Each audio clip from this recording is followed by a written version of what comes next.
Hi everyone, welcome to the stocks I'm buying September 2022. So what I'm going to do through here is this is the monthly series that I do where I go through the stocks that I've been buying over the last 4 weeks just to keep that transparency up, especially in the bear market, what I've been buying. And I will do a UK version in a few days time. This is just going to be my US stocks. But yeah, just keeping that transparency so you know the stocks that I've been buying. It was a bit of a slower time with buying stocks just because we had a bit of a strong market, believe it or not. Now it seems a little bit more choppy in the last few weeks. So the buying has been increasing a little bit towards the back end of the last month. But yeah, we'll go through these stocks and I'll spend a minute or two on why I've been buying them. And as always, if you want a bit more of a deeper dive into these stocks, I do have a full video on all of these stocks on the YouTube channel somewhere. But we'll get started into these stocks that I've been buying. And as always, if you want the live buy-in sell alerts when I'm actually buying things in real time, not an update at the end of the month, the place to be is on the Patreon. There's also 2 exclusive videos a week on there. So there'll be one more video for you guys on the Patreon on the weekend, which will be the stock requests that we do. And also there's a Discord with 600 members on there. And it's also the highest subscriber to Patreon count on YouTube, which is something I'm massively proud of. And also I hope that's reflected because I do try to put quite a lot of time into the Patreon. So yeah, if you want to join that, the link is in the description. But we'll get started into these stocks. So first of all, I'm going to start with this one of the newer stocks, which is Mikado Libra. First new stock that I bought for a little bit. I did start by, well, funny enough, there's 2 parts to this story. So I started buying Mikado Libra right before earnings. On earnings, it popped up a crazy amount. I took profit. I sold my position off.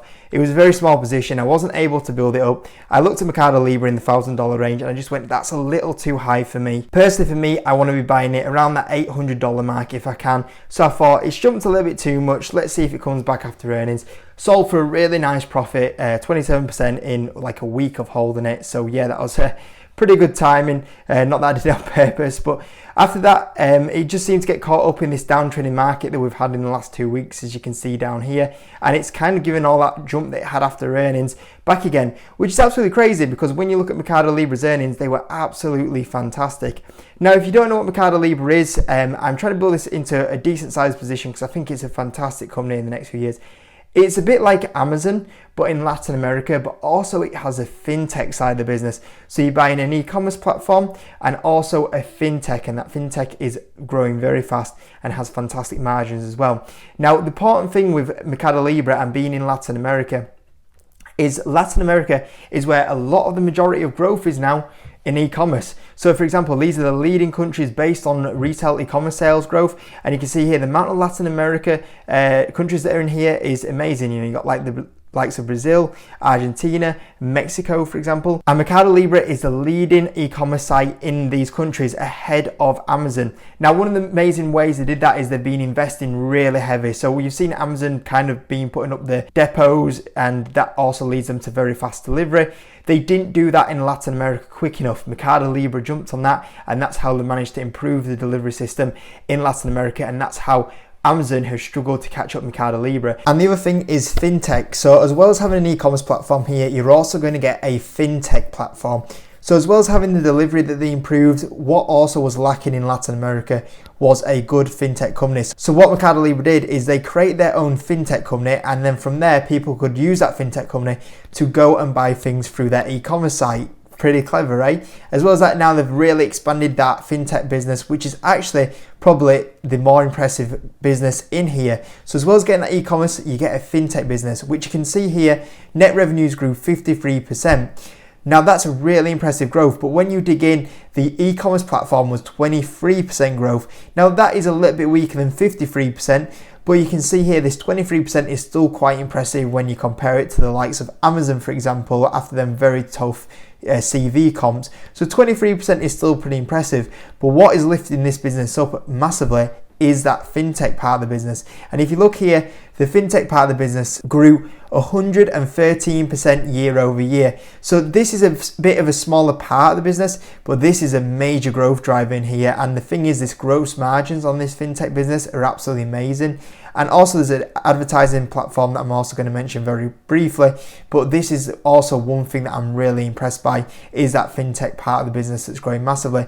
And that fintech part of the business is massively driving the profitability forward as well. So as well, having a diverse business through fintech, through e-commerce, is very diverse. It's not relying on one country like Coupon, for example. Even if something was to go wrong with Mexico, for example, it's still got the likes of Chile, Argentina to fall back on, which is great. And even though it trades at 181 times earnings, which you would automatically say that's quite high. That's only because it recently turned to profitability in the last 12 months, and this is ramping up really fast because it's been driven now because the scale has been built up, that they've basically beaten Amazon in Latin America, and also that fintech part of the business is driving major amounts of profitability for the business, and that's still in really early stages with mass amounts of growth as well. So that profitability will scale up massively in the next few years. So I'm really excited to see where this business goes in the next 2 to 5 years. The next one's Google. Now, I'm still not used to seeing Google at $109. That stock split has massively thrown me out here. I'm still used to seeing it what it was previously at. Now, if you look here, Google has taken a massive beating. It's down 20%. Now, historically, Google is not a stock that dips that much. Even if you go to the CV times, on the peak day, that was 28%. So that kind of shows you that Google does not have that many dips in the share price.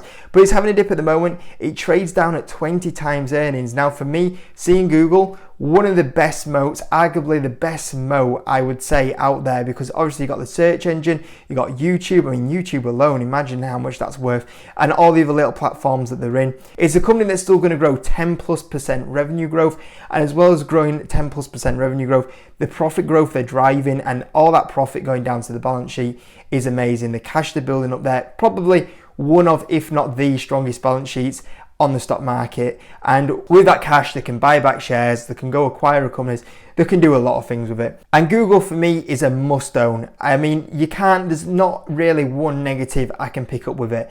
The valuation's insane, 20 times earnings. You compare that to likes of Apple, which is like 28 times earnings, and Google's growing way faster than what Apple is and has such a better balance sheet. You got something like a Microsoft. Now, I was personally a big fan of Microsoft in 2017. I loaded the boat up in Microsoft because I was looking at the growth, the balance sheet, the profit they were driving, the moat they had building up, and that same again, that was like 22 times earnings, and I was like, this is way undervalued. Like, this is a premium company at the market average. I'd argue the same for Google. 20 times earnings, the market average for a premium company like this, absolutely ridiculous. Like, this for me is one of the stocks that in the next 5 years I can easily say I'm sure that's going to double. Now, I think that potentially I could be looking at maybe between double and triple the share price in the next 5 years, but I'm expecting at least double the share price from Google in the next few years, and I think I'm going to get it. So yeah, Google is one that I'm trying to build into one of my top 3 positions, and I'll let you know that right now. It's still a very small position because I've only been buying it for a few months, but it's one of those classic situations where people are down on the market, dropping down again, and I'm like, you know what, if the market wants to drop now, I'm fine with it because it gives me more time to build up that Google position, and then we'll get the rewards in the long term. So Google is one that I've been buying. Next up is DraftKings. So I was buying a bit more DraftKings. I'm about fully built on it now, so I don't know if I want to buy any more, so it might be the last time you see me mention it, but DraftKings, obviously, I'm a massive fan of it at the moment. It comes off an amazing quarter of earnings, which we covered on the YouTube channel, so if you do want to see that video, go check it out. But very quickly, you guys know the story here. Absolute amounts of revenue growth, one of the biggest growing TAMs out there. Profitability is going to be insane in the next few years as it starts pulling back its spending through states. Honestly, one of the biggest growing areas here. I mean, seriously, I think that everyone needs to have a look at this area. Whether it be DraftKings, Flutter, Entain through BetMGM, I think this space is going to be one of the biggest growing spaces in the next 5-10 years. It's currently being slept on because whichever stock you look at in this area, a lot of them have taken massive beatings down. And if you stare at a lot of them right now, they're financially absolutely amazing. So obviously, I'm not going to spend any more time on this one because I've talked about it so much on the channel. But yeah, did buy a bit more DraftKings. And the next one was PayPal. So PayPal, I'm trying to, once again, PayPal, Google, I'm trying to build up into top 3 positions. PayPal for me is one of them stocks, once again, that I cannot believe it's at these sort of valuations. We're talking about PayPal now at $93. Even pre-pandemic, it wasn't $93. If we go back here, last time it was $93 was around February 2019. And I remember back in this period of time when it started pushing up a little bit more to that pre-CV range of $122, I thought, you know what, I'm going to earmark PayPal because if it ever was to get around to the $80 range or $90 range, I really should consider buying it because the business is on absolute fire at the moment. Now, fast forward 2 years, and I would not think to see that this company, acquires so many more customers. The revenue growth has been insane, the profit growth has been insane, and then it goes back down to not even pre-pandemic levels where it's had so much growth. It's gone even lower, back to 2019 levels. And if you told me in 2019 I'd get the same stock and the revenue would be over double what it would have been in that time frame, the profit would have been nearly double, and I'm getting it for the same value, I'd have snapped your hands off. So I'm taking that opportunity. I'm trying to build it up into a top 3 position between this, Google, potentially Meta as well. Could enter a top 3 position if I can build it up. It just depends on how long these share prices stay down here. Now, without doubt, PayPal has had a few situations where it's had a few tough comps. It's had the eBay numbers, for example. But if you look at the last quarter, you're starting to see the company move away from it, and you look there, the growth there was absolutely amazing. The profit will start bouncing back very soon, so it does look a little bit higher on a P ratio, but don't worry, that will sort itself out in the longer term. And PayPal, this fintech company, has so much more growth, with it being Venmo and the Amazon partnership, whether it's the buy now, pay later, which I think is growing over like 300%, I think it was in the last quarter. It's got so much areas for growth still. So yeah, I'm still a big fan of PayPal. I think at the moment, $90, $80 is amazing value, and I'll try pick it up if I can at these sort of ranges. The next one's GAN. So I talked about this one on earnings when it had its earnings about a week ago, 2 weeks ago. Since then, the stock's been a little bit choppy. The whole market's kind of been having a bit of a downtrend. For some reason, whenever that happens, GAN just seems to get hit even harder. It's currently a 103 million market cap company. And the crazy thing is, a few years ago, well, in 2021, Gang actually bought a B2C platform. So originally Gang was a B2B platform only. And that B2B platform has performed quite well. It's grown at decent rates, especially in the last quarter. The last quarter was unbelievably good. And for the first time since they bought the B2C platform had a little bit of a wobble. Now, the B2C platform had tough comps. It had the World Cup or the Euros, I think it was, in the last year, and it didn't have that. And also there was a bit of FX impact, and also the hold was very weak. And since then, I think people have just been spooked. Investors have been spooked. And that's not considering that it's also going to get the benefit in Q4. It's going to have a World Cup in Q4, which is going to be amazing. And even though the B2C platform's amazing, the B2C obviously had a few impacts that weren't out in its own hands. It was some other factors that did affect it. It's still got plenty more to look forward to in Q3 into Q4. And this business as well has been performing absolutely amazing. Like, this is the thing, like, financially, I can't criticize this business. Like, it's frustrating because you're seeing the share price go like this, and it is frustrating as an investor. But as long as you're staring at the business financially, the company's growing at insane rates. As well as it growing insane rates, it's moving to profitability. The balance sheet's still really strong on the business. It's insane to see at these sort of valuations. And then you look at the metrics point of view here. You look at the total enterprise value to revenues, 0.52 for a company that's pushing towards profitability and growing at 20% a year. It's insane. Like, it used to be 17 and now it's down at 0.5. Total enterprise value to EBITDA, it used to be 65. It's down at a 4. It's a 4. It's absolutely crazy to see this sort of business down at these sort of levels. So yeah, I am trying to pick Gang up. The only thing I'm trying to balance out is that I've already got quite a big position, which is awkward for me to kind of carry on building it up. But I'm trying to nibble here and there at this position, and I'm really looking forward to see what's happening in that Q3 and Q4, especially Q4 when that World Cup hits.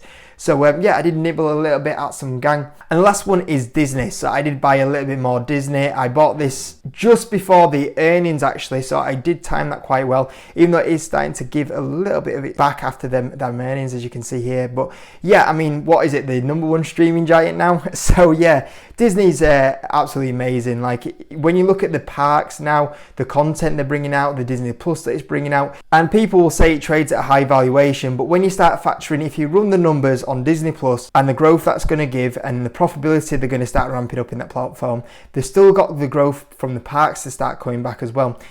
It's not going to be too long until you see this company trade back down at what it historically does or has done previously to Disney Plus. And then you factor in, well, this company is now going to grow at even crazier rates than what it has done previously. You know, previously you never had that, you know, Disney Plus driving up that profit and revenue. And that's going to happen in the next few years. So you got this stable, well-moated Disney that you've had previously. And you pretty much at the moment, when you factor in the future growth and the profit that will come back from the parks, you're picking it up at nearly the same valuation as it was before the Disney Plus, and that Disney Plus is a total different beast for Walt Disney going forward. And especially when you look at the numbers that's been putting in, while you look at a business like Netflix that's been struggling absolutely huge, it's so impressive. So for me personally, I would probably not touch it now at $113. I'm glad I bought it before earnings. I would like to see it go sub $100 before I do buy a little bit more again.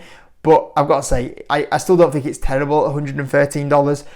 Personally for me, though, I'm quite happy with the position that I'm sitting on.